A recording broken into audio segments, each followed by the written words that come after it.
Welcome to our ProductionNet tutorial. Today we will be talking about the defects report. Here on the reports page, you can see the defects tab will activate this defects report. Up here on the top, we have this date range.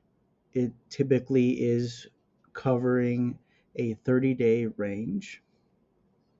We have tags, filters by work centers, by tools, by parts, and by shifts.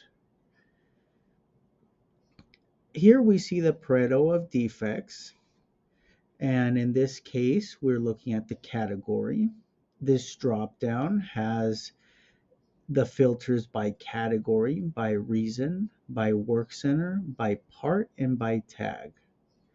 And on the bottom, this graph shows the defects by category again, and down here having to do with the filter, you can see day by day the way it's split up.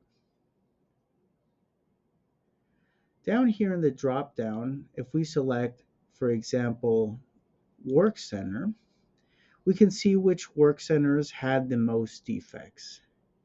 And then by clicking once more on one of the bars, we can filter one more time.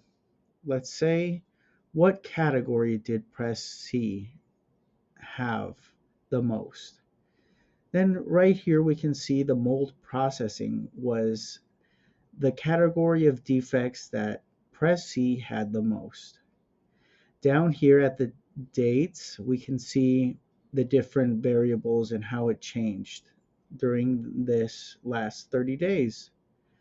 By clicking one more time, we'll be able to see the reasons in that category.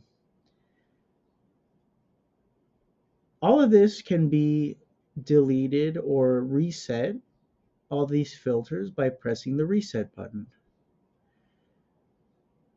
This also works very nicely for parts, so as you can see which part is having the most problems. Thank you for using ProductionNet.